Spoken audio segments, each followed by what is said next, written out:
The Sun ignores Kosovo and leads with... It asks the question, is this the deadliest NATO blunder? The paper says the allegation has stretched the alliance's unity to the limit. And again, the Daily Star has the NATO bomb claims on page 1. It also has an exclusive boozy soccer stars in lap dance. Has admitted bombing the Kosovo village of Korisa, but it says it was being used as a military camp, accusing Serb authorities of falsifying the circumstances of the incident. The controversy hasn't had any effect on the bombing campaign. Despite bad weather overnight, warplanes pounded targets in Serbia. These are the main developments today. The Serbs now claim that 79 civilians were killed on the attack on Korisa. NATO has denied using cluster bombs and said the village was both a military camp and a command post. The alliance said Serb artillery was present and troops were dug in. While saying he couldn't confirm the casualty figures claimed by the Serbs, NATO spokesman Jamie Shea said he deeply regretted accidental civilian deaths. The United Nations Security Council has issued a formal statement expressing profound regrets and deep sorrow for the Chinese embassy bombing. China had pressed for a vote to strongly deplore the error, but the statement omits any condemnation. Relations were further eased after Bill Clinton finally got through by phone to Beijing to personally apologize to President Jiang Zemin. Serb television has shown pictures of what it says is an unmanned US spy plane shot down over Kosovo. NATO has previously admitted losing 2 drones during reconnaissance missions. State TV claims that 3 more were downed overnight. The Yugoslav media reported a series of explosions across central Serbia overnight, with attacks on military targets continuing. But dominating events is what the Serbs claim is another NATO war crime, the attack on the village of Korisa. Sky's Jake Lynch has been watching developments at NATO headquarters in Brussels. He sent this report. If this heralds a sinister new development in the strikes on Kosovo, then the implications for Operation Allied Force may be grave. If, as NATO say, this was a military base, with Yugoslav artillery and heavy equipment dug in, that would put it at the very top of Allied planes' list of targets. It would be puzzling indeed if civilians had made their own way to such a location, raising the dread possibility that the hundreds of thousands of ethnic Albanians still within the province may be starting to be deployed as human shields, tricked or coerced into lining up in the way of aerial attacks. On the other hand, would the Belgrade authorities, who escorted Western journalists here, have been prepared to risk that version of events emerging? NATO denies using cluster bombs, and reporters on the trip observed at least 2 large craters. That, and the nature of the injuries, supports the view that somehow those who died found themselves underneath a direct hit from the 500-pound laser-guided bombs, which are NATO's main strike weapon.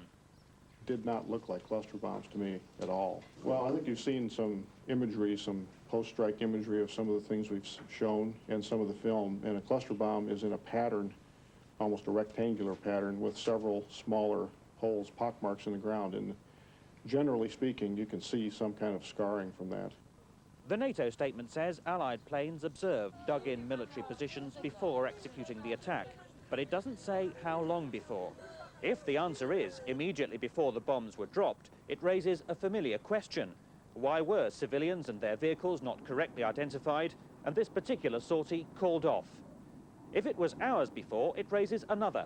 Is the targeting process tight enough to allow for developments 3 miles below, which may transform a military opportunity into an accident waiting to happen? Jake Lynch, Sky News, at NATO headquarters in Brussels. The United Nations High Commission for Refugees has been condemned for its response to the Kosovo crisis by an all-party group of MPs. The Commons International Development Committee says the UN is still failing to cope with the refugee problem. The Commons Select Committee for International Development says the United Nations High Commissioner for Refugees forecast the refugee problem would be on a huge scale, but didn't make adequate provisions to cope with it. Well, the main criticism is fundamentally the incompetence of the UNHCR in that it hasn't been able to deploy proper management on the ground, hasn't been able to coordinate the non-governmental organizations which are all trying to help the refugees, and most important of all, it has permitted camps of refugees to become 3 times more crowded than their minimum standards. The UNHCR accepts some of the criticism, but says everyone is struggling to cope in a very difficult situation. There's kind of a little bit of scapegoating going on here. Did any other government in Europe anticipate this? Did NATO anticipate this? Did any journalists who have long experience here anticipate this on such a large scale? No, they did not. The report says little is being done to provide proper shelter for winter. If the situation doesn't improve, it warns further humanitarian disasters will occur. Andrew Moore, Sky News.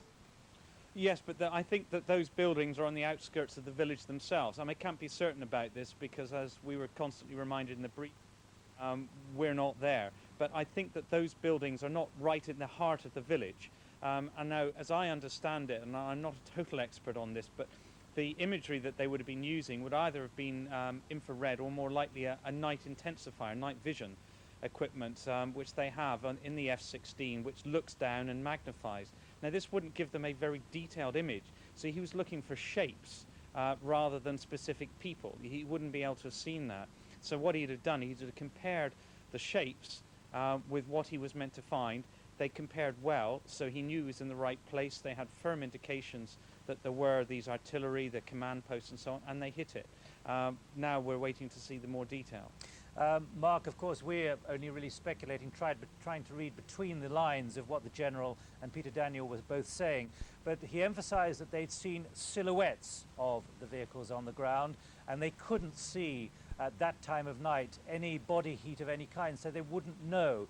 Could it be that they actually mistook the tractors, all those bendy shapes that many of these refugees sleep under, as actually the covered vehicles of the military?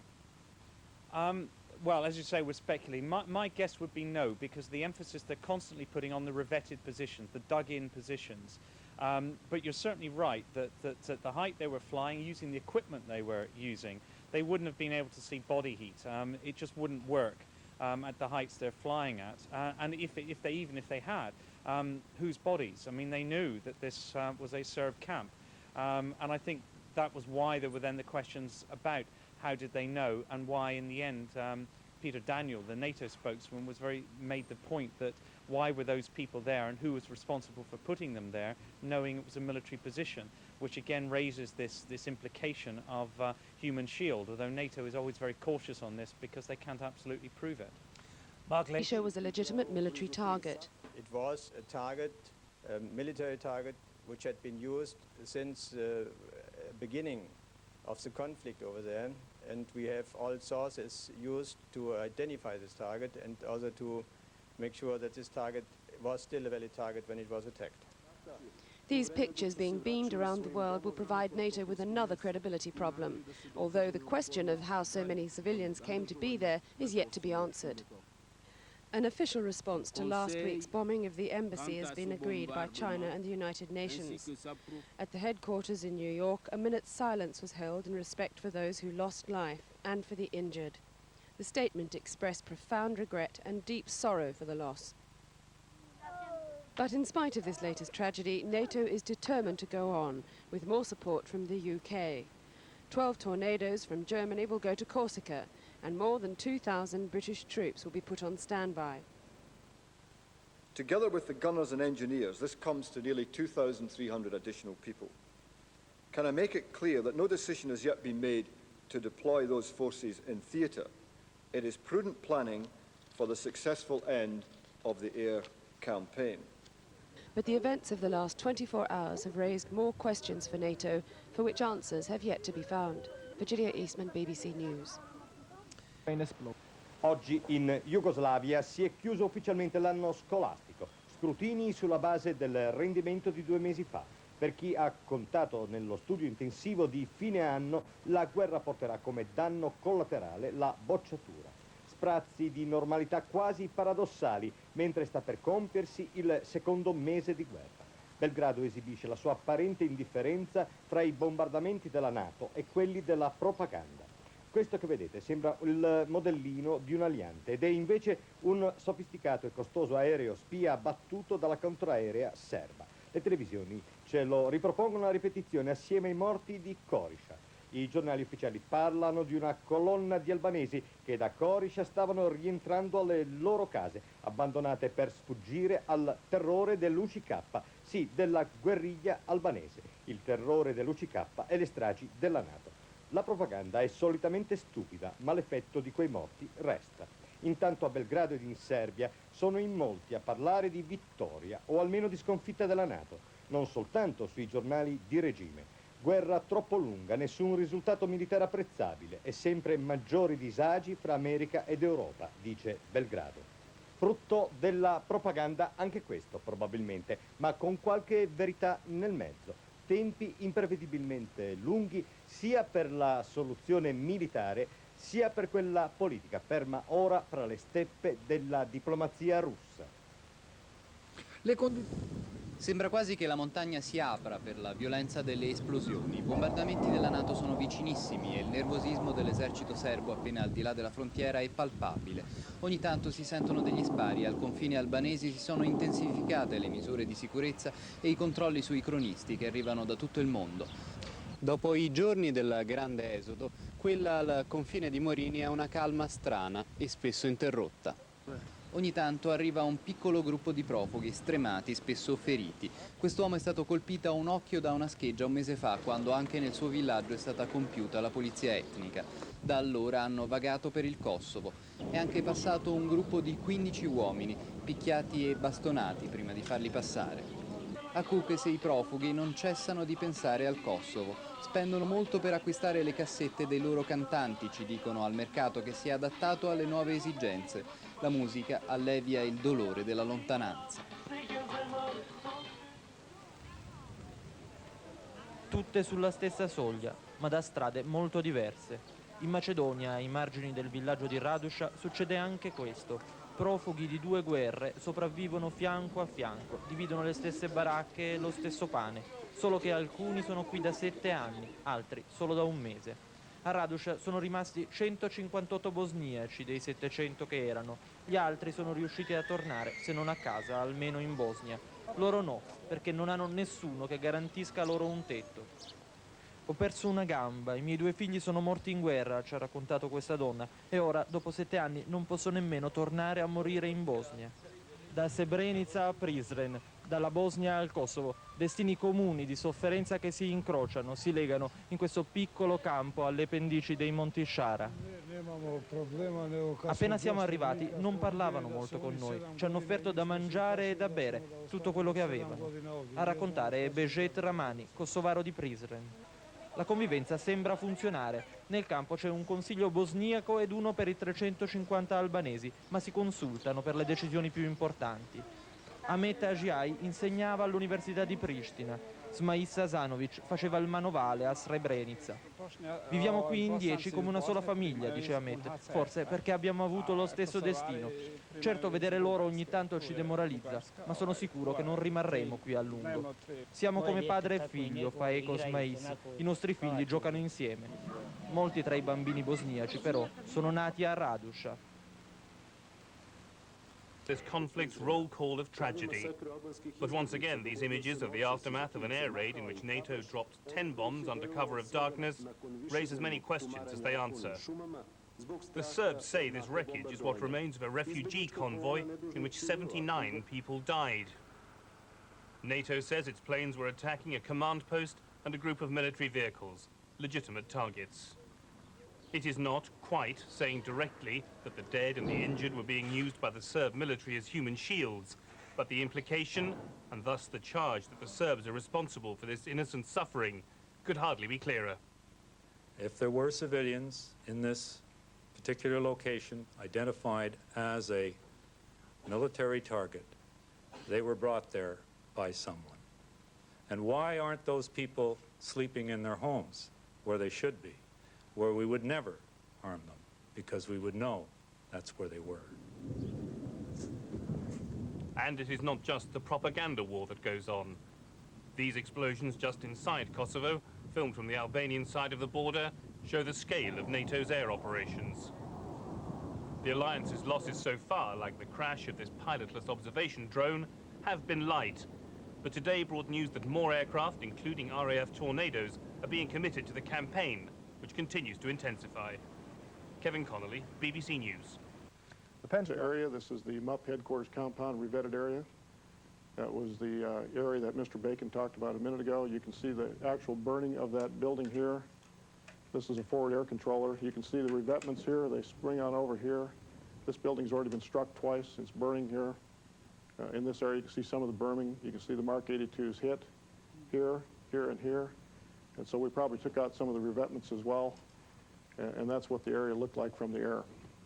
In other news, Russia has bombarded Yugoslav targets overnight. The alliance says it's not been put off by recent civilian casualties. Reports say that NATO struck oil and power installations around Belgrade and other Serbian towns. NATO says its attacks concentrated on Serb forces in Kosovo.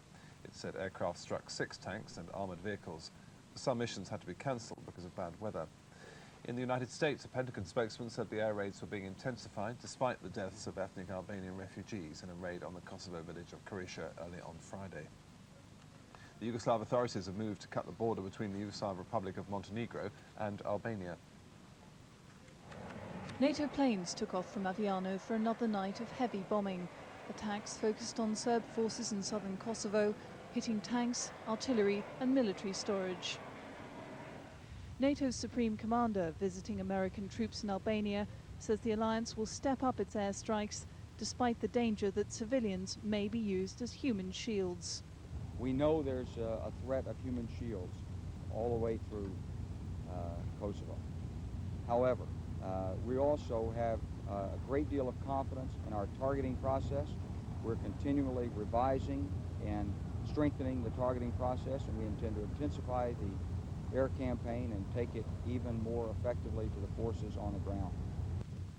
Yugoslav authorities say more than 80 Kosovo Albanian civilians were killed in the attack on the village of Korisha on Friday. They say Korisha was home to 500 Albanians. NATO says it was a military command post. The Pentagon says the plane which bombed Korisha ran out of film in its cockpit camera, but pictures from other aircraft showed Korisha was indeed a military target. The information we have for the fact we have at this point that Korisha was a command post, no question about that. It was a military place, that it was ethnic cleansed late in April. Nobody was living there by the military. And third, that suddenly refugees appeared there. Meanwhile, there are new hazards for the refugees. The Yugoslav army closed Montenegro's border with Albania. Refugees attempting to cross were turned back. Men of fighting age were separated from their families and taken away. Montenegrin officials described Yugoslavia's actions as a creeping coup to overthrow the pro-Western government. But with General Clark's statement that the Kosovo Liberation Army is stronger than ever, Belgrade may have military reasons for the closure. And for the first time, Apache helicopters have carried out live fire exercises on the Kosovo-Albanian border. Military sources say General Clark wants to send the low-flying helicopter gunships into battle, but the final decision rests with President Clinton. Alex Kruger, BBC News. They used to take the civilians, Albanian civilians, like a hostage. They forced them to be in the 500 people in 100 meters, only in the way that more of them they should be killed from the airstrikes. So this is true. They are doing that. If I could say, a lot of the areas in which one they still had the civilians like a hostage. The men they forced to work, and the ladies and the children they forced them to cook or to bake for them or to do in other services. So they are in a bad situation.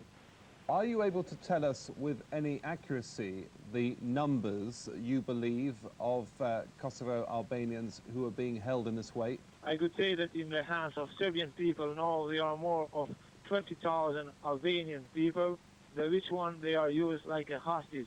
This is most of them, they are ladies, they are the babies and the older people, which one they couldn't walk. So, and is it more easy to have them for the security? During this same period of time, the impression has been gained outside Kosovo that the KLA, of which you are a member, has been losing ground, heavily outnumbered and outgunned by the Serb forces. Is that how it is, in fact, on the ground?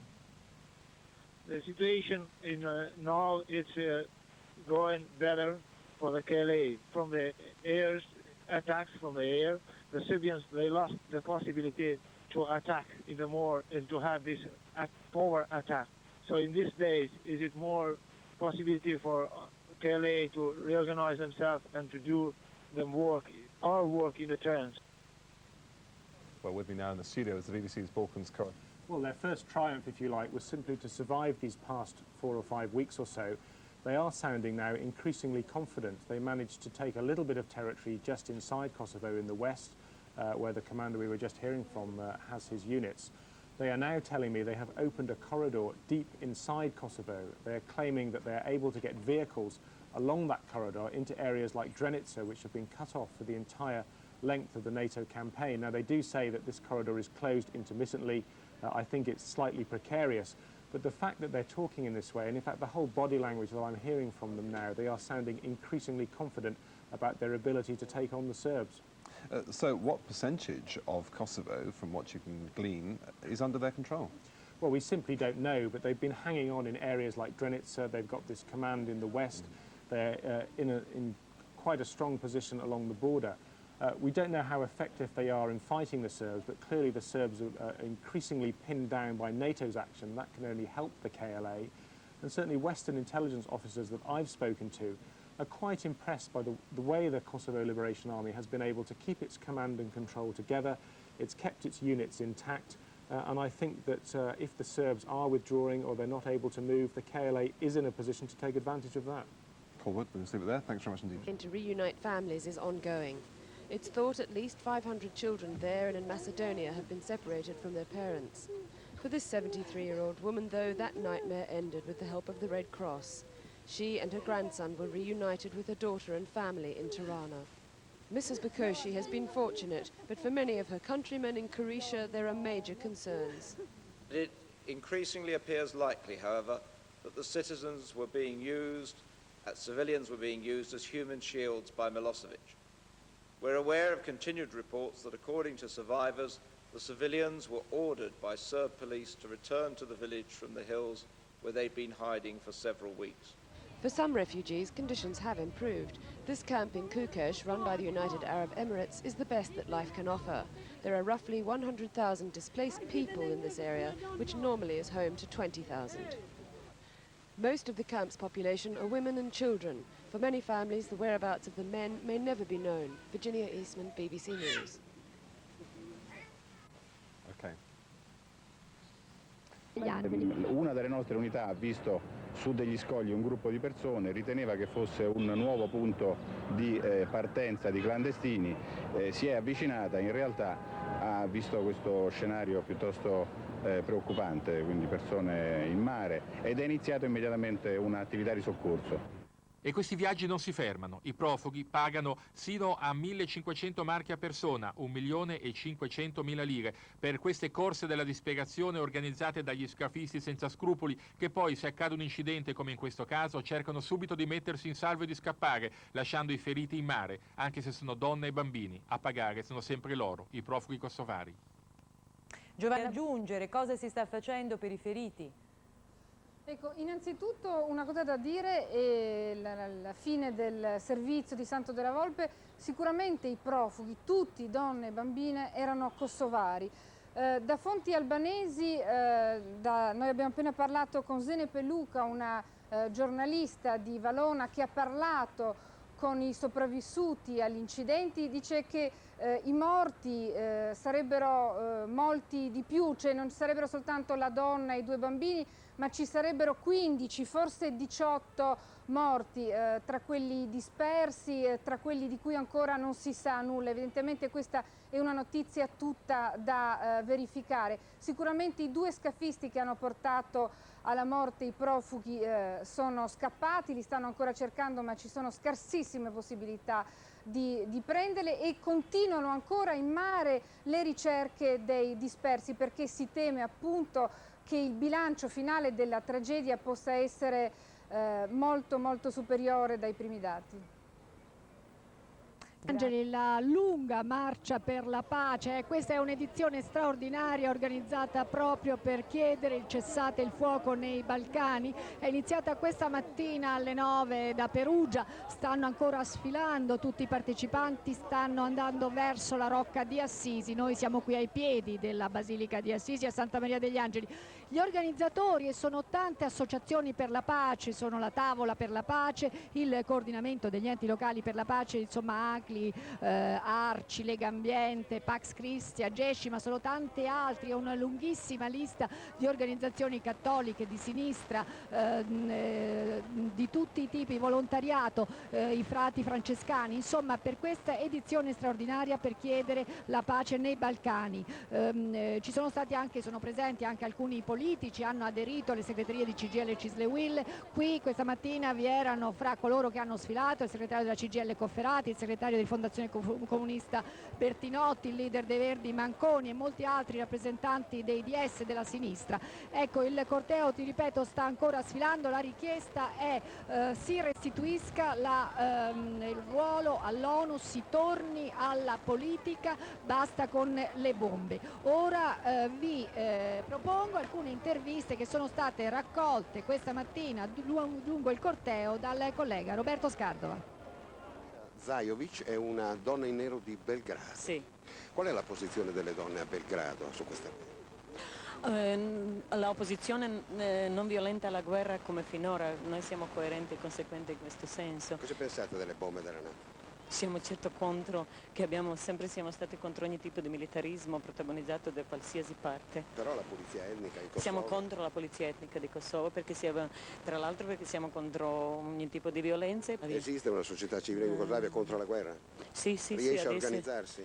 Nelle condizioni molto più difficili che prima, e questo è anche la prova che il bombardamento della NATO